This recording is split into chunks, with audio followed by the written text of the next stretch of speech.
అనంతపురం జిల్లా కళ్యాణదుర్గంలో దొంగ నోట్లు మార్చే దొంగలు సీసీ కెమెరాకు చిక్కారు. ఓ వ్యక్తి మంచి డ్రెస్సింగ్తో ఓ షాప్లోకి వచ్చి 200 నోట్లు ఇచ్చి నోటు మార్చి చిల్లర తీసుకుని పరారయ్యారు.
కళ్యాణదుర్గం ప్రజలకు నమస్కారం అండి. మాది ఇక్కడ బ్రహ్మయ్యగుడి దగ్గర టీ కేకు మరియు mister tea cup tea cake MFC food court hotel నిర్వహిస్తున్నాము.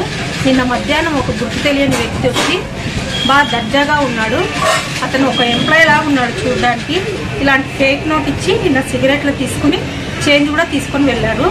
దయచేసి కళ్యాణదుర్గం ప్రజలందరూ మరియు వ్యాపారవేత్తలు కూడా అప్రమత్తంగా ఉన్నారు.